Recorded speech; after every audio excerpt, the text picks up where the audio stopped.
अस्सलाम वालेकुम नाज़रीन, आप देख रहे हैं पीर पंचाल स्पीक्स महमूद ख्वाजा के साथ। रोजमर्रा की तरह आगे बढ़ने से पहले आपसे ये गुजारिश रहेगी कि पीर पंचाल स्पीक्स को फेसबुक पर अगर देख रहे हैं आप तो जरूर फॉलो करें, और ट्विटर पर देख रहे हैं तो जरूर फॉलो करें। इसी के साथ अगर आप यूट्यूब पर देख रहे हैं तो जरूर सब्सक्राइब करने के साथ साथ बेल आइकन भी प्रेस करें। नाज़रीन, जैसा कि आप जानते हैं, इलेक्शन की उल्टी गिनती जो है वो शुरू हो चुकी है। तो एक अहम मुद्दा जिस पे हम बात करने जा रहे हैं, कि कैप्शन में आपने देख लिया होगा कि गुजर बकरवाल का क्या रोल होगा लोकसभा की जो अनंतनाग और राजौरी सीट है इसमें। इसी पे बात करने के लिए मेरे साथ मौजूद हैं साकिब और आमिर चौधरी। जी, साकिब और आमिर दोनों का बहुत शुक्रिया वक्त देने के लिए। शुक्रिया सर। बहुत शुक्रिया सर, बहुत शुक्रिया। साकिब, मैं आपसे शुरुआत करूंगा। किस तरह से देखते हैं कि जैसे गुजर बकरवाल, आप लोग भी बरसरे पैकार रहे हैं, प्रोटेस्ट किया आपने, बहुत सारी चीजें हैं, अपनी मांगे अपनी डिमांड जो है वो सरकार के आगे रखी, और किस तरह से देखते हैं कि फिल वक्त पहाड़ी तबका के लिए एक एक्साइटेड माहौल था और भाजपा ने अपना जो कैंडिडेट है वो नहीं उतार पाई राजौरी अनंतनाग सीट पर। किस तरह से देखते हैं? पिछले 2 साल से जैसे आपको पता है कि हमारी कम्युनिटी सड़कों पे थी और हर तरह के जो जिस तरह के प्रोटेस्ट हो रहे थे और हमने पहले दिन से बोला था कि हमारी सड़कों पे तो लड़ाई जारी रहेगी, लेकिन जब इलेक्शन आएंगे तो इलेक्शन पे हम बीजेपी को जवाब वोट से देंगे। और बीजेपी को भी कहीं ना कहीं पता था कि गुज्जर बकरवाल कम्युनिटी एक अपना रसूख रखती है राजौरी अनंतनाग सीट पे, और उन्होंने देखा कि जो गुज्जर बकरवाल कम्युनिटी है उनकी एक रिजेंटमेंट है उनसे, और उस वजह से उन्होंने आज के अपना कैंडिडेट भी उतारा नहीं। और इससे आपको जाहिर पता चलता है कि बीजेपी कितनी डरी हुई है। बीजेपी ने सोचा कि वो एक कम्युनिटी को खुश करके अपना जो पॉलिटिकल गेन है वो ले लेगी, पर एक्चुअली ऐसा होता नहीं है पॉलिटिक्स पे। यहाँ कश्मीरी कम्युनिटी भी थी और गुजर कम्युनिटी भी थी, खासकर गुजर कम्युनिटी तो उनसे नाराज थी और हमने उनका जवाब वोट से देना था। हम तो वेट कर रहे थे कि कब बीजेपी का कैंडिडेट अनाउंस हो और हम उसको वोट ना दे के उसकी जमानत जब्त करें। लेकिन आज जिस तरह बीजेपी ने बैकआउट कर दिया, इससे बताते हैं कि बीजेपी के जो इंटरनल सर्वे हैं वो उनको बता रहे हैं कि राजौरी पुंछ पे उनके लिए कुछ नहीं रखा है। और कहीं ना कहीं जो जिस कम्युनिटी को उन्होंने दिया उस कम्युनिटी ने उनको बोला भी था कि हम आपसे वादा पूरा करेंगे और वोट देंगे, लेकिन उन्होंने देखा कि वो कम्युनिटी भी इस टाइम उनके साथ नहीं खड़ी है और उन्होंने बिल्कुल मतलब बैकआउट ही कर दिया इलेक्शन पे कंटेस्ट करने से।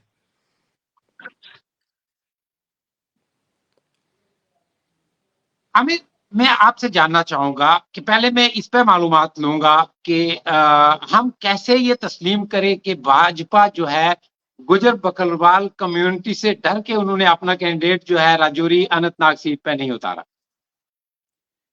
देखिए सर, इसको समझने के लिए आपको लोगों की रिजेंटमेंट शो कर रहे थे उनकी सर्वेस देखने होंगे। भाजपा के जो इंटरनल सर्वेस थे जिनमें उन्होंने कंडक्ट करे और उन्होंने लोगों ने ये कहा कि जो फैसला आपने किया है पिछले 4 साल की लड़ाई में जो गुजर बकरवाल के अगेंस्ट वो माना जाता है, ये कम्युनिटी कहती है कि हम गुजर बकरवाल के अगेंस्ट जो है, उन्होंने कई लोगों से कंटेक्ट किया कि हमारा कैंडिडेट बने, लेकिन गुजर बकरवाल कम्युनिटी से कोई कैंडिडेट बनने को भी तैयार नहीं था। ये भी सच्चाई है। और ये साथ में ये सर्वेस जो थे, जो इंटरनल सर्वेस थे, जिनमें इन्होंने कहा कि बीजेपी को जो भी गुजर बकरवाल कम्युनिटी की तरफ से वोट देने के लिए कोई भी तैयार नहीं था, वो खवा वो स्टूडेंट हो, खवा वो बुजुर्ग हो, बच्चे हो, क्योंकि ये कम्युनिटी मुझे लगता है गुजर बकरवाल कम्युनिटी जो है ये पहली बार इतनी अवेयर हुई है कि इस बार वोट करने से पहले उनको पता है कि किसको वोट करना है, किसको नहीं करना है। और सबसे पहले उनको ये मालूम था कि बीजेपी ने जो धोखाधड़ी की है उस धोखाधड़ी का जवाब उनको आने वाले इलेक्शंस में देना है। और इसलिए, क्योंकि आपने ये क्वेश्चन किया कि बीजेपी आखिरकार क्यों गुजर बकरवाल की वजह से पीछे हट गई है, आप देखें कि अगर राजौरी अनंतनाग सीट पे जो डिसाइडिंग फैक्टर वोट है वो गुजर बकरवाल कम्युनिटी का है। अगर कश्मीरी कम्युनिटी का वोट है, वहीं पे हमारी पहाड़ी कम्युनिटी का वोट है, लेकिन जो डिसाइडिंग फैक्टर रहेगा वो कहीं ना कहीं गुजर बकरवाल कम्युनिटी का है। इसीलिए और भी कई जमातों ने यहाँ पे गुजर बकरवाल लीडर भी उतारे हैं। तो ये इससे साफ जाहिर होता है कि अगर जिस तरह गुजर बकरवाल कम्युनिटी का वोट होगा उस तरफ कहीं ना कहीं इस कैंडिडेट का पलड़ा भारी नजर आता है। और उसी बिना पर ये भारतीय जनता पार्टी ने भी ये कहीं ना कहीं दाव खेलना चाहा, जिसपे वो मिसबिहेवियरली फेल हुए हैं। और इस फेलियर का ये आज का जो रिजल्ट है कि बीजेपी के पास एक भी कैंडिडेट जो था वो उतारने के लिए नहीं बचा, और आज वो कैंडिडेट उतारने में फेल हो गए। और ये भी एक सच्चाई है कि उन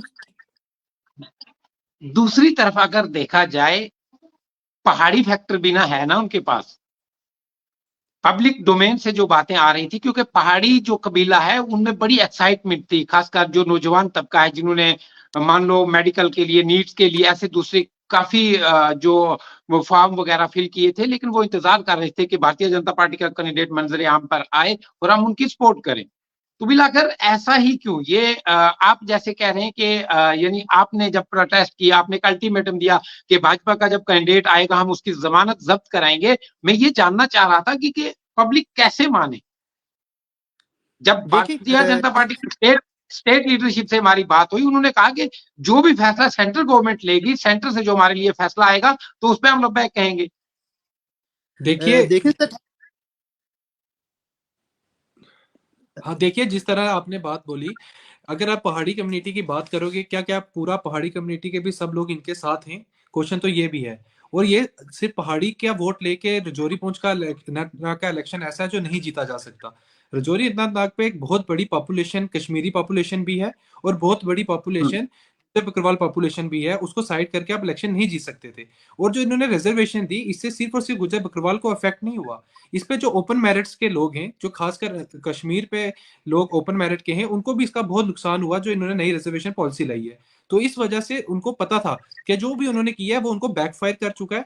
सिर्फ और सिर्फ रजौरी पुंछ की सीट पे नहीं, इवन उधमपुर, जम्मू और हर जगह ओपन मेरिट्स के जो लोग हैं वो ओपनली सोशल मीडिया पे लिखने स्टार्ट हो गए थे इनके अगेंस्ट। प्रोटेस्ट नहीं हो रहे थे, लेकिन सोशल मीडिया पे जितनी भी यंग जनरेशन थी वो लिख रही थी। इसी तरह अनंतनाग के भी जो कश्मीरी ओपन मेरिट्स के थे वो लिख रहे थे इनके अगेंस्ट। तो इन्होंने जब अपना सर्वे किया, इनको पता चल गया कि इनका कोई साथ नहीं है यहाँ, और यही रीजन था कि उनको बैकआउट करना पड़ गया। पहाड़ी कम्युनिटी भी क्या पूरी तरह इनके साथ थी? वो भी एक क्वेश्चन शुरू से रहा। शुरू से भी कोई भी इनके साथ पूरी कंप्लीट पहाड़ी कम्युनिटी के लीडरशिप इनके साथ नहीं की। कुछ लीडरशिप एनसी के साथ भी थी, कुछ लीडरशिप पीडीपी के साथ भी थी। और जिस तरह से इनको दिखाया जाता था कि पहाड़ी कम्युनिटी पूरी इनके साथ है, वो कभी भी सच्चाई नहीं थी। वो भी एक रीजन है कि इन्होंने अपना कैंडिडेट नहीं उतारा। देखिए ख्वाजा जी, मैं आपको एक इंटरेस्टिंग बात बताता हूँ। क्योंकि बीजेपी ने एक दो मर्तबा ऐसा दाव खेलना चाहा कि अपने कैंडिडेट उतारने की बात कही, और या फिर किसी कैंडिडेट को सपोर्ट करने की बात कही, वहां ही जिसको आप पहाड़ी लीडरशिप माने जाते हैं, उन्होंने प्रेस कॉन्फ्रेंस कर दी। उनके सोशल मीडिया पोस्ट आ गए कि हमें ये काबिल कबूल नहीं, हमें ये भी काबिल कबूल नहीं, हमें ये भी काबिल कबूल नहीं। कुछ कहते ये काबिल कबूल है, कुछ कहते ये काबिल कबूल नहीं। लेकिन सच्चाई ये है कि इनसे सिर्फ एसटी की बिना पर अगर वोट लेना चाहता है, आपने नौजवान की बात की, तो नौजवान बेरोजगारी की भी बात करेगा, नौजवान 5 अगस्त 2019 के फैसले की भी बात करेगा, और भी बहुत सारे फैक्टर हैं। अगर 5 अगस्त 2019 के बाद ये पहला इंतखाबात हैं जिनमें नौजवानों और बुजुर्गों को वोट करना है, तो बहुत सारे फैक्टर से ये कह रहे हैं कि पहाड़ी कम्युनिटी की वजह से अगर ये सिर्फ कैंडिडेट दे देते, तो मुझे जहां तक लगता है, और इससे मैक्सिमम लोग जो है वो इससे एग्री करेंगे कि यहाँ पर पहाड़ी कम्युनिटी के लोग भी इस वो जो तैयारी नहीं थी। कुछ कह लें, कुछ वर्कर सोच सकते हैं किसी जमात के, वो कह लें कि हम उससे कि वायदा बंद है, लेकिन ऐसा होने वाला नहीं था। इसी बिना पर बीजेपी ने अपना कैंडिडेट फील्ड ही नहीं कर पाई, वो चाहे वो पहाड़ी कम्युनिटी से हो, चाहे वो गुजर बकरवाल कम्युनिटी से हो। लेकिन जमीनी सतह पर अगर देखा जाए, आमिर और साकिब, आप लोग यानी सियासत पे भी नजर रखते हैं, युवा है, युवा की नजर हर तरफ होती है, तो आप किस तरह से देखते हैं यहां अगर इल्जामात लगाए जाते थे भारतीय जनता पार्टी पे कि भारतीय जनता पार्टी ने नेशनल कॉन्फ्रेंस और पीडीपी को खत्म करने के लिए ए बी सी टीम्स जो हैं वो फील्डिंग में लगाई हुई हैं, तो आप क्या समझते हैं कि अनंतनाग राजौरी सीट पर भारतीय जनता पार्टी क्या स्टेज शेयर करके किसी की हमायत करेगी या कर सकती है? देखो, मेरा इस पे मानना है कि एक तरफ बीजेपी बात करती है 400 पार की।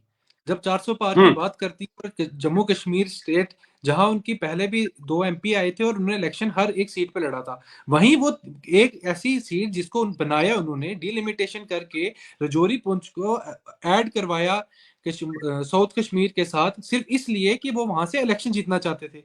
अगर ये सब चीजें करने के बाद भी उनको अपनी प्रॉक्सी कोई ढूंढनी पड़ जाए तो इसी से आप अंदाजा लगा सकते हो कि बीजेपी का क्या चल रहा है। और अगर किसी प्रॉक्सी को अगर वो स्टेज शेयर करके सपोर्ट करते भी हैं तो उसके बाद भी आप देखोगे कोई भी जो लोग हैं वो उनको वोट नहीं देंगे, क्योंकि पहले ही पहाड़ी कम्युनिटी की अगर हम बात करें, उन्होंने अपनी प्रेस कॉन्फ्रेंस करके पहले ही बोल दिया है, पहले ही वाजा कर दिया है कि अगर कोई भी प्रॉक्सी कैंडिडेट होगा हम उसको सपोर्ट नहीं करेंगे। वो तो पहाड़ी कम्युनिटी की बात होगी, और गुर्जर कम्युनिटी ने तो पहले ही बोला हुआ है कि बीजेपी को वोट नहीं देना, और जब वो किसी को सपोर्ट एक्सटेंड करेंगे तो उसको भी सपोर्ट देने का सवाल तो उठता ही नहीं है। नहीं ख्वाजा जी, इसमें ये बात है कि अगर बात आप प्रॉक्सीज की कर रहे हो, यहाँ पे तो प्रॉक्सीज भी फेल हो गए हैं। पहले तो गुलाम नबी आजाद जी आए, उन्होंने यहाँ से लड़ना चाहा, उनको जब बैकफायर हुआ तो उन्होंने अपना वापस कर लिया। दूसरे आप प्रॉक्सीज की बात करते हैं, वो उनका तो नाम ही नहीं मालूम, जिनकी आज ये बात करते हैं, अगर इनडायरेक्टली वो भी सपोर्ट करते हैं उनका तो लोग जानते भी नहीं है। ये कितने ही प्रॉक्सीज बना दें, आप आज भी देखोगे जो फाइट जो है वो इस वक्त भी दो मेन रीजनल पार्टीज में रह चुकी है। यहाँ पे प्रॉक्सीज दिख ही नहीं रही। कितनी बड़ी इन्वेस्टमेंट थी बीजेपी की प्रॉक्सीज को लाना, फिर डिलिमिटेशन करना, एक एंट्री गेट बनाना कश्मीर में घुसने के लिए, और उसके बाद इस तरह से एसटी दे देना जहाँ पे पूरी एक 30 से 40 लाख आबादी सड़कों पे। ये सब इन्वेस्टमेंट के बाद वो फेल हुए हैं, और उनके प्रॉक्सीज भी फेल हो गए जब गुलाम नबी आजाद ने अपना नाम वापस लिया, और उनके पास ऐसा कोई लीडर नहीं जिसकी एक्सेप्टेंस हो। आज अगर कोई भी प्रॉक्सीज आता है, मुझे नहीं लगता वो अपनी जमानत भी बचा पाएगा। किसी भी जमात से, जो भी प्रॉक्सी जमात से आ जाए, मुझे नहीं लगता कि वो अपनी जमानत भी बचा पाए इस वक्त। आमिर, यही चीज मैं समझना चाहूंगा, पब्लिक डोमेन में है, ये हर इंसान जानता है कि कल शाम को क्या खबरें गर्दिश कर रही थी। एक सरकर्दा शख्सियत जो है वहां गई, लेकिन डील डन क्यों नहीं हुई? क्या आपको लगता है कि ये लोग समाज के लिए या अपनी कम्युनिटीज के लिए, चाहे वो गुजर हो, वो पहाड़ी हो, या पब्लिक वेलफेयर की बात करते हैं? मैं समझना चाहूंगा, क्योंकि आप युवा हैं, आप मुस्तकबिल हैं। आप सच नहीं कहेंगे तो हमारी कौमें जो है ये लुटती रहेंगी। क्यों, क्या वो डिमांड वहां रखनी जायज थी जिस पर डील डन नहीं हुई? देखिए, लीडरशिप से हमारा यही सवाल था। आज अगर कोई भी लीडर दिल्ली जाकर बैठ जाए और वो कहे कि हम रिप्रेजेंट कर देंगे, और बाद में उनको पता चले कि यही नौजवानों ने कहा था कि हमारी बात करो तो हम आपकी बात करेंगे, अगर आप हमारी बात नहीं करेंगे तो हम आप भी आपकी बात नहीं करेंगे। रही बात अब डील की, तो डील किससे हो रही थी? ये भी बड़ी बात है कि भाजपा से होती, और यहाँ भाजपा की जमात के खिलाफ ही जो रिजेंटमेंट थी, उसके खिलाफ कोई भी कैंडिडेट, चाहे वो दिल्ली में बैठने वाला हो, या जम्मू में बैठने वाला हो, त्रिकुटा नगर में बैठने वाला हो, या रजौरी पुंछ में बैठने वाला हो, अनंतनाग में बैठने वाला हो, जमात अगर बीजेपी होती तो वो तो बैकफायर करना ही करना था। क्योंकि जो बीजेपी ने हर हथकंडा अपना के देखा, उन्होंने एक पहले ये र्यूमर्स चलाए कि किसी आईएएस ऑफिसर्स को ला रहे हैं, फिर चाहा कि किसी को बाहर से ला रहे हैं, किसी प्रोमिनेंट गुजर को ला रहे हैं, कि अपने स्टेट प्रेसिडेंट को ला रहे हैं। सब चीजें उन्होंने आजमा कर देखी, लेकिन हकीकत ये थी कि वहां के जो लोग थे वो किसी को भी एक्सेप्ट करके राजी नहीं थे। किसी भी कैंडिडेट को वो चाहते नहीं थे, और इसी जमात को इसलिए नहीं चाहते थे क्योंकि इनके ऐसे फैसले जो कि ना के एक बिलखसूस कम्युनिटी को, बल्कि बहुत जो लार्ज कम्युनिटी है उनको भी इफेक्ट करते थे। वहां पे आप 11 लाख के करीब कश्मीर डिवीजन से वोट देखते हो, उनका वो 5 अगस्त 2019 के फैसले के बाद में पहली बार वोट होगा, वो वोट भी कहीं मायने रखता है। तो इसलिए बीजेपी ने सारी ये जो चीजें हैं, आपकी बात बहुत इंपॉर्टेंट पॉइंट कहा था आपने कि लीडरशिप वो होती है। आज नौजवान कह रहा है कि नौजवानों की बात की जाए, कौम की बात की जाए, आप अपने रीजन की बात की जाए, किस लीडर ने अपने रीजन, अपने कौम, अपने लोगों की बात की? किसी ने नहीं की। वो 5 साल दिखते ही नहीं थे। इसलिए हम कहते हैं कि जो आज भी बात करेगा, कोई भी लीडर किसी भी सियासी जमात से आज भी अगर हमसे बात करेगा, कौम की बात करेगा, नौजवानों के मुस्तकबिल की बात करेगा, डेवलपमेंट की बात करेगा, उनके मंशूर में क्या चीजें होंगी जिनसे हमें फायदा होने वाला है, उनके साथ हम भी शाना बशाना खड़े हैं। लेकिन अगर खामोशी से जाकर कोई भी कहीं पे भी डील कर देगा, वो अनएक्सेप्टेबल है। और ये आपको इस आज के जो नॉमिनेशन रिजेक्शन में जो हुई है, नॉमिनेशन फाइल ना करने में हुई है, ये इसका रिजल्ट दिख रहा है। नाज़रीन, मैं याद दिलाता चलूं कि पीर पंचाल स्पीक्स पे आप प्रोग्राम रूबरू देख रहे हैं, जिसमें मेरे साथ मौजूद हैं साकिब और आमिर चौधरी। बात चल रही है पीर पंचाल और अनंतनाग, यानी राजौरी, पुंछ और अनंतनाग सीट पे, क्योंकि काफी तवज्जो का मरकज ये सीट जो है ये रही है। तो आपसे नाज़रीन, आपसे गुजारिश ये रहेगी कि पीर पंचाल स्पीक्स जो है ये आपकी आवाज हमेशा बुलंद करने की कोशिश करता है और करता रहेगा। ये आपका अपना चैनल है। फेसबुक पे आप जरूर पीर पंचाल स्पीक्स को फॉलो कीजिए, ट्विटर, इंस्टाग्राम पे जरूर फॉलो कीजिए, और इसी के साथ यूट्यूब पे सब्सक्राइब करने के साथ साथ बेल आइकन भी दबाएं। और आप हमारी वेबसाइट पे भी विजिट कर सकते हैं, जहां आपको देश और दुनिया की खबरों के अंबार मिलेंगे। पीर पंचाल स्पीक .in पे आप जाएंगे तो जरूर आप वहां हर किस्म की खबरें जो है आपको मिलेंगी। और इसी के साथ प्ले स्टोर में जाके आप हमारी ऐप भी डाउनलोड कर सकते हैं। पीर पंचाल स्पीक्स को वहां लिखेंगे और पहले नंबर पे हमारी ऐप आएगी, वो जरूर डाउनलोड कीजिएगा। ये आपकी सपोर्ट हमारे चैनल के लिए है। साकिब, मैं जानना चाहूंगा, तामीर और तरक्की के कामों से अगर देखा जाए, पीर पंचाल से हम आते हैं, तो पीर पंचाल के अंदर किस तरह की तब्दीली आप देखते हैं, खासकर 5 अगस्त 2019 के बाद? देखो, अगर हम 5 अगस्त की बात करें, उसके बाद मुझे जो सबसे चीज़ पहले नज़र आती है और जिसके ऊपर मैं बात करना चाहता था, वो ये है कि यहाँ कभी भी मिलिटेंसी नहीं रही। पिछले काफ़ी सालों से यहाँ मिलिटेंसी का दौर नहीं रहा। लेकिन 5 अगस्त के बाद आपने देखा जिस तरह की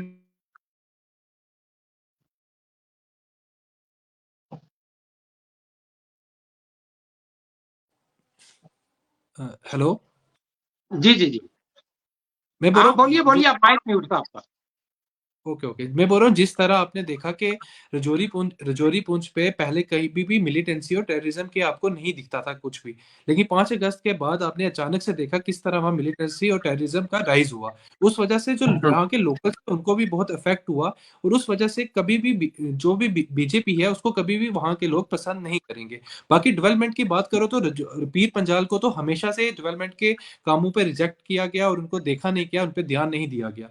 और अब हम जो देखेंगे, जो आगे हमें सही लगेगा, जो यहाँ डेवलपमेंट के कामों के ऊपर ध्यान देगा, हम उसी की तरफ जाएंगे। और बाकी मैं आपने मुझे पहले एक बात बोली थी, मैं वो कहना रह गया था।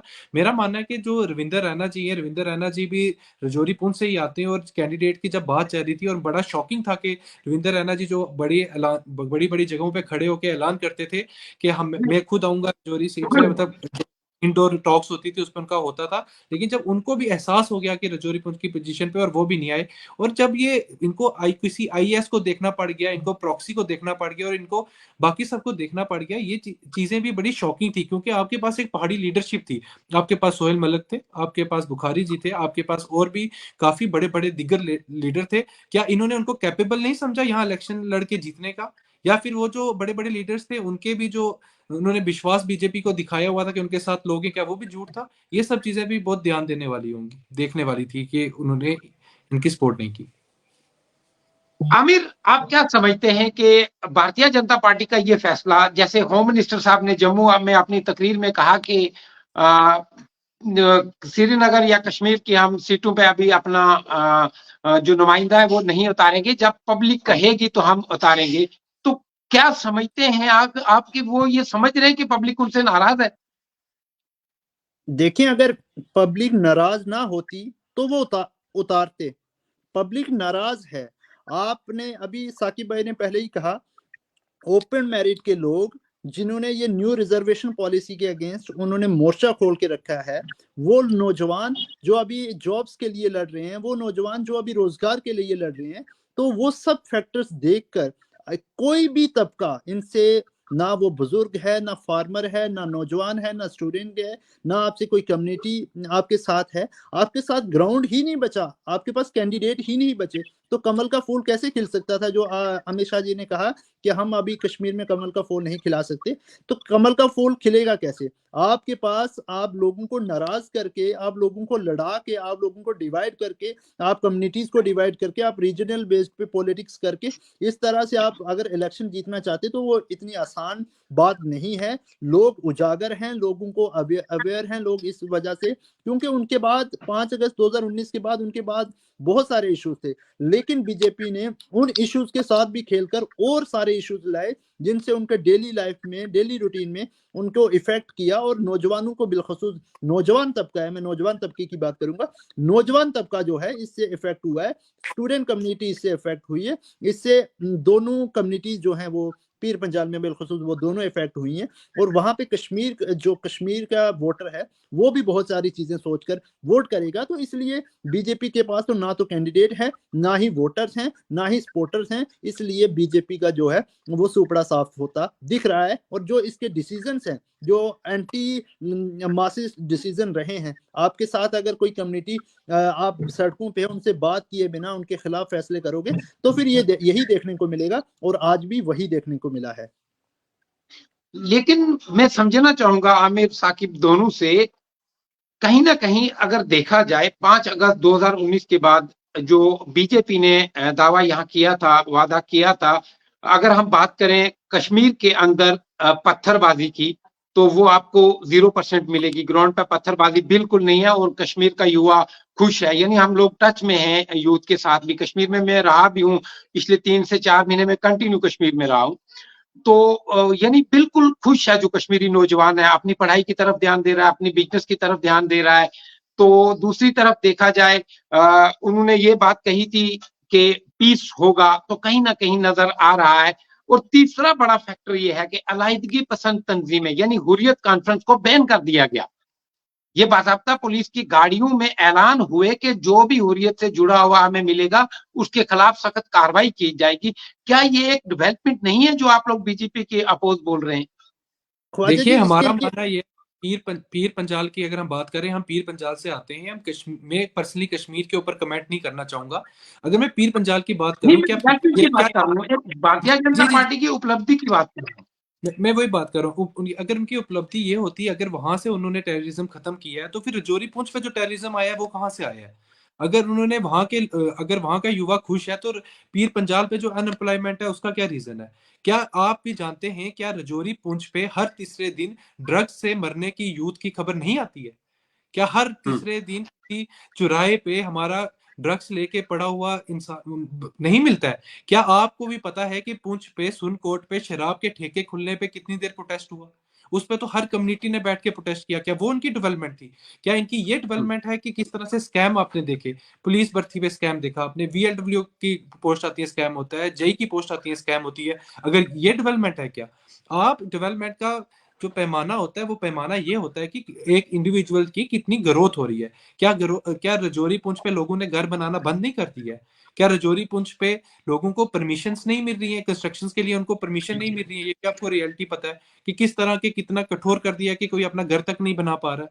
क्या रजौरी पुंछ पे जो लोग अपना बजरी लेके दरिया से अपना काम चलाते थे, जो वहां के जो काम करते थे लोग, जो रजौरी से बजरी उठा के या वो करके, वो बिल्कुल बैन कर दिया और कुछ लोगों को उन्होंने दे दिया प्रॉपर जो उनको फंड करते होंगे बीजेपी को। इस तरह की सिचुएशन को मैं डेवलपमेंट नहीं मानता हूँ। देखें इसमें जी आमिर, नहीं ख्वाजा जी, अगर आप कहोगे इसको डेवलपमेंट माना जाए तो डेवलपमेंट क्या होता है? डेवलपमेंट आपने कहा कि पीस आ गया है कश्मीर में, अगर बीजेपी की माने पीस हो गए तो तीसरे दिन वहां पे टारगेटेड किलिंग्स हो रही हैं। वहां पे हर आए रोज वहां पे टारगेट किलिंग्स होती है। उसके बाद किलिंग्स होने के बाद अगर इतनी ही नॉर्मलसी है तो आज तक असेंबली इंतखाबात क्यों नहीं हुए? आज अगर वो डेवलपमेंट के डंका बजा रहे हैं तो डेवलपमेंट के डंका बजाने वाले वो एक पुल क्यों नहीं बनवा पाए जहां हमारे बच्चे शहीद हो गए, हमारे लोग शहीद हो गए? श्रीनगर में परसों ही खबर आई है ना, वो एक पुल जो 10 दहाइयों से वो बन रहा था वो नहीं एक बना पाए। ये जो आप किसी बाहर के टूरिस्ट को दिखाना और G20 के लोगों को दिखाकर एक जगह से 2 जगह ईंटें और पॉलिश करने से डेवलपमेंट नहीं हो जाती। नौजवान तबका आज भी नाराज है। सबसे इंटरेस्टिंग कि ये जम्मू कश्मीर जहां पे बेरोजगारी दर बहुत ही कम था, आज हिंदुस्तान में दूसरे नंबर पर है आफ्टर हरियाणा या किसी और, अगर कोई मैं गलत हूं किसी और स्टेट की बात। तो यहाँ पे बेरोजगारी दर यहाँ पे बढ़ा। यहाँ पे क्या आप नहीं देखते जम्मू कश्मीर में चोरी, डकैती, कत्ल, ये सब चीजें, ये डेवलपमेंट हुई है। असल में डेवलपमेंट का पैमाना जो है बीजेपी ने कैमरे में कुछ दिखाया है, असलियत में ये है कि यहाँ पे कत्ल, यहाँ पे शराब के ठेके, यहाँ पे बेरोजगारी, यहाँ पे नौजवानों के मुस्तकबिल के साथ खेलने का काम, ये सब चीजें बीजेपी के दौरे इक़्तिदार में हुई हैं। और जो बड़े बड़े दावे 5 अगस्त को किए थे, उन दावों की पोल उन्हीं दिनों खुल गई थी जब 1 साल के लिए इंटरनेट नहीं मुहैया करवाया था, क्योंकि बोलने की आवाज तक उठाने की आवाज नहीं कही थी। 3 साल के बाद इन्होंने रिक्रूटमेंट की और उस रिक्रूटमेंट में भी स्कैम्स हुए। 4 बार इन्होंने अपनी रिक्रूटमेंट अपनी कैंसिल करनी पड़ी। इसको डेवलपमेंट नहीं कहा जाता। डेवलपमेंट ये होता है कि आप कितने लोगों को खुश कर पा रहे हैं। इनसे एक भी तबका खुश नहीं है। किसी के लाठी के दम पे आप किसी को कहें कि आप बोलें कि हम लोग खुश हैं, तो वैसा नहीं होने वाला। आज असेंबली ये पार्लियामेंट्री इंतखाबात में आप अगर इनकी कैंपेन देख लो, इनके साथ लोगों का वो इंटरेक्शन देख लो, वो सब जाहिर करता है कि जिनके पास कैंडिडेट नहीं, वो डेवलपमेंट के दावे करके आखिरकार वो कैंडिडेट उतारने में ही फेल हो गए। उनके प्रॉक्सीज भी अपनी जमानतें बचा पा रहे। आमिर मैं समझना चाहूंगा, आपने भारतीय जनता पार्टी के बहुत लूज पॉइंट्स जो है वो गिना दिए। क्या यहाँ की जो रीजनल पार्टीज हैं या इंडियन नेशनल कांग्रेस है, उनके दौरे इक़्तिदार से युवा सहमत रहा है? अब युवा किसको चुनेगा? युवा अगर चेंजेस, हाँ ख्वाजा देखें, अगर आप बात करें, मैं बात कर रहा हूं प्रेजेंट की, दौरे इक़्तिदार किसका कितना रहा, आप उनसे सवालात बनते थे, उनसे सवालात हुए भी हैं। अब अगर आपके सामने किसी का दौरे इक़्तिदार आता है तो हम उनसे भी सवालात करेंगे। लेकिन पिछले 10 सालों से भाजपा सरकार जम्मू कश्मीर में राज कर रही है, डायरेक्टली इनडायरेक्टली सेंटर में भाजपा सरकार है, तो सवाल इनसे बनते हैं। दावे इन्होंने किए हैं, ओपोजिशन ने नहीं किए। अब अगर यहाँ पे कह दिया जाए कि यहाँ पे ये नहीं हो रहा तो पिछली जमातों का ये लेना देना है, तो आप 10 साल से क्यों थे? आप तीसरी बार हमसे कह रहे हैं कि हम तीसरी बार वोट करें आपको और आप हमारी हालात सुधारेंगे। अगर आप 10 साल में नहीं सुधार सके, हमें 2 करोड़ रोजगार नहीं दे सके, 15 लाख के जो जुमले फेंके तो वो नहीं कर सके, आप फिर क्या चाहते हो कि हम तीसरी बार किस बिना पे आपको वोट करें? आप दूसरी पॉलिटिकल जमातों को आप ये ठहरा कर, हम यहाँ पे किसी भी पॉलिटिकल जमात को डिफेंड नहीं कर रहे, अगर वो पॉलिटिकल जमात दौरे इक़्तिदार में होंगी तो हमारे सवालात उनसे भी होंगे। और जब वो पॉलिटिकल जमातें दौरे इक़्तिदार में थी, आप हमारे एक्टिविस्ट की हिस्ट्री उठाकर देखें, उनसे भी सवालात किए गए, उनसे भी सवाल पूछे गए कि क्यों हमारी कम्युनिटी को, क्यों हमारी कौम को, क्यों हमारे नौजवानों को आपने यहाँ पे अवेयर नहीं रखा, यहाँ पे उनको बैकवर्डनेस की तरफ धकेला। उनसे भी कहा गया, उनसे भी सवालात हुए और तल्ख सवाल हुए, और उन्हीं बिना पर ये चेंज आई थी 2014 में। आज बीजेपी कह रही है कि हमारे पास सब कुछ है, लेकिन बीजेपी ये बोल रही है कि सबसे पहले उनको किसी ने एमपी बनाया या एमएलए बनाया तो वो गुजर कम्युनिटी ही थी, आज उनको ही भूल गई, उनके ही खिलाफ इक़्तिदामात उठाने शुरू हो गए। तो अगर वो भारतीय जनता पार्टी, आपने मेरा कल का इंटरव्यू भी सुना होगा रविंद्र रैना साहब का, वो तो ये डिनाई नहीं कर रहे हैं कि हम गुजरों को भूल रहे हैं, वो तो कह रहे हैं कि गुजर मेरे जिगर का टुकड़ा है, ये दोनों गुजर पहाड़ी भाई मेरे जिगर का टुकड़ा है। लेकिन वो बात हर वक्त ये बात करते हैं कि गुजर बकरवाल जो है ये एक नेशनलिस्ट कौम है, लेकिन फिर भी आप जो है भारतीय जनता पार्टी से नाराज हैं, खफा है। नेशनलिस्ट कौम है, अगर नेशनलिस्ट कौम कहते हैं हमें, तो फिर हम पे उन्हीं के कुछ लोग हम पे इल्जाम लगाते हैं कि हम सिंपैथाइजर हो गए। ये बहुत अनफॉर्चुनेट है और कंडेमनेबल भी है। इस बात पे बीजेपी को देखना चाहिए। दूसरी बात, उन्होंने कहा कि हमारे बड़े ही अजीज हैं, हमें एक भी डेवलपमेंट गिना दी जाए। अगर पहली बार हमें पॉलिटिकल रिजर्वेशन दी थी, जिसका हमने मुखालफत भी की थी कि नहीं दी जाए, लेकिन अगर दी भी थी, उन सीटों पे दी जिन पे हमारे लीडर्स आगे ही जीत के आते थे, और फिर उनकी ही डाइल्यूशन हो गई। ये डेवलपमेंट। दूसरी तरफ फॉरेस्ट राइट एक्ट का आज तक हम सवाल पूछ रहे हैं कि फॉरेस्ट राइट एक्ट पे कितने जो डिजर्विंग लोग थे उनको जगह मिली है, कितने फॉरेस्ट राइट एक्ट के क्लेम से हैं वो लोगों को मिले हैं, ये भी यहाँ पे भी फेल हो जाते हैं।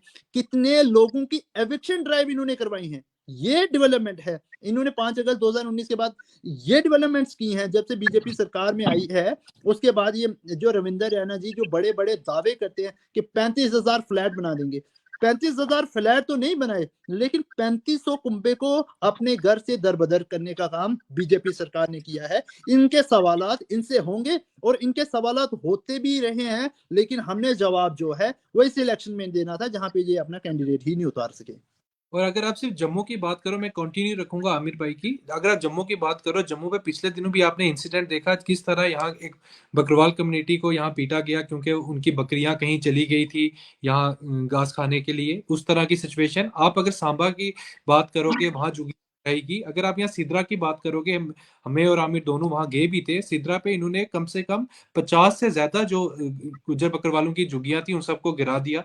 इस तरह से डेवलपमेंट नहीं होती। और इस तरह से जिस तरह वो प्यार बोलते हैं, प्यार नहीं होता है कि आप वो गुज्जर कम्युनिटी से बहुत प्यार करते हैं। अगर दो बोल गोजरी के बोल के और दो बोल गोजरी के गाने गा के आप किसी से इस तरह सिंपैथाइज नहीं कर सकते। हम तो वो गुज्जर बकरवाल कम्युनिटी थी ना जिन्होंने इनको पहला एमएलए दिया था।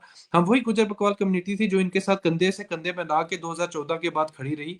इन्होंने पहले हमारे साथ ये बिल्कुल सके नहीं हो सके तो किसके साथ होंगे। इन्होंने हमारे साथ ये सिचुएशन की, तो मुझे लगता है कि जम्मू कश्मीर की किसी भी कम्युनिटी के साथ होंगे। और आपने देखा इसका जवाब गुज्जर बकरवाल कम्युनिटी बहुत जोरों शोरों से दे रही है। आपने उधमपुर पे देखा, एक तरफा उन्होंने जो भी कैंडिडेट उनको इंडिया अलायंस का दिखा या फिर जो जीतने की सिचुएशन पे दिखा उसको वोट दिया। आप जम्मू की कम्युनिटी भी, गुज्जर कम्युनिटी की बात कर लोगे, कश्मीर की भी कर लो, कहीं भी कर लोगे, कोई भी इस टाइम बीजेपी को वोट देने के लिए तैयार नहीं है। ये बात सारी, मतलब आप लोग भी ग्राउंड पे ही होते हैं, आपको भी इसकी इंफॉर्मेशन होगी कि कोई भी इस टाइम गुज्जर बकरवाल कम्युनिटी का बीजेपी के साथ चलने का रीजन नहीं, चलना नहीं चाहता। और लोग बेवकूफ नहीं है, लोग पढ़े लिखे हैं आज को, उनको पता है क्या उनके लिए सही है क्या गलत है। यानी आपके कहने का ये मकसद है, नेशनल कॉन्फ्रेंस से आप नाराज हैं, पीडीपी से आप नाराज हैं, कांग्रेस से आप नाराज हैं, भारतीय जनता पार्टी से आप नाराज हैं, फिर किसको चुन के आगे ला रहे हैं? देखो, हर बार जब जब जैसे जैसे टाइम चेंज होता है उसके साथ सिनेरियोस चेंज होते रहते हैं और हमारी उम्मीदें किसी ना किसी पॉलिटिकल पार्टी से बनती रहती हैं। अगर आप बोलो कि हम हिस्टोरिकली अगर एक ही पार्टी को सपोर्ट करें और उसी को करते हैं, वैसा वैसा नहीं होता। हम कोई भेड़ चार तो है नहीं कि जहां चले गए वहीं चले जाएंगे, ऐसा नहीं होता। हमने पहले सारी पार्टियों को आजमाया, तभी तो हमने जाके 2014 पे 2015 पे जो इलेक्शन हुए उस पर बीजेपी को वोट दिया था, क्योंकि हमें बीजेपी से उम्मीद थी। जब हमने अब जब करंटली जब बीजेपी का हम दौर देखा, हमें 10 साल में लग गया कि ये हमारे लिए कुछ नहीं कर सकते। और हम तो बोल रहे हैं कि हम तो वेट कर रहे हैं कि कौन कौन सी जो पॉलिटिकल पार्टीज है हमारे पास वो अपना मैनिफेस्टो या अपनी बातें लेके आती हैं कि वो गुज्जर बकरवाल कम्युनिटी के लिए क्या करेंगी, उसी इत्तेदाद पे हम वोट देंगे। हम इस पर आंखें बंद करके वोट देने वाला नहीं है। पिछले 2 साल जो हमारी मूवमेंट चली उससे सबसे बड़ा फायदा हमारे ये हुआ कि जो हमारी गुज्जर बकरवाल कम्युनिटी है वो एक इन्फॉर्म्ड होगी और उसको पता है कि उसको किसको वोट करना है और किसको नहीं। एक ठेकेदार खड़े होके बोलेगा कि ये शख्सियत है, आप इसको वोट दे दो तो सारे दे देंगे, ऐसा भी नहीं होगा। पर उस शख्सियत से पूछा जाएगा कि अगर आप आए, आप जीते हो तो आप इस गुज्जर बकरवाल कम्युनिटी के लिए क्या करोगे, इनके स्कॉलरशिप्स के इशू के लिए क्या करोगे, इनके इंश्योरेंस के इशू के लिए क्या करोगे, इनके जो फी हाइक होती है हॉस्टल्स की उनके इश्यूज के लिए क्या करोगे। सब चीजों के जो इशू देखा जाएगा। हाँ जी, इब्रार और साकिब, आप दोनों का बहुत बहुत शुक्रिया पीर पंचाल स्पीक्स से बातचीत करने का। तो इंशाल्लाह फिर जरूर मुलाकातें होती रहेंगी। बहुत शुक्रिया ख्वाजा भाई, आपने वक्त दिया। बहुत शुक्रिया। नाज़रीन, आपने सुना साकिब और आमिर चौधरी आपके साथ थे जिन्होंने अपनी बात रखी। तो इसी के साथ मेरी आप सबसे गुजारिश रहेगी कि पीर पंचाल स्पीक्स को और मजबूत कीजिए, क्योंकि ये आपकी अपनी आवाज है। आप हमें फेसबुक, इंस्टाग्राम, ट्विटर पर जरूर फॉलो कीजिए। इसी के साथ यूट्यूब पर जरूर सब्सक्राइब करने के साथ साथ बेल आइकन भी प्रेस करें। और www.peerpanchalspeaks.in पे आप जाएंगे तो वहां देश और दुनिया की सारी खबरें आपको मिलेंगी। प्ले स्टोर पे जाके पीर पंचाल स्पीक की ऐप को जरूर आप डाउनलोड कीजिए और आपको वहां पे हर किस्म के आर्टिकल, एजुकेशन सिस्टम, हेल्थ के रिलेटेड, नेशनल इंटरनेशनल जो है वो न्यूज जरूर आपको मिलेंगी। इस शर्त के साथ आपसे इजाजत चाहूंगा कि आप अपना बहुत बहुत ख्याल रखेंगे। फिर इंशाअल्लाह किसी नए मुद्दे के साथ आपके साथ हाजिर होऊंगा। तब तक मुझे इजाजत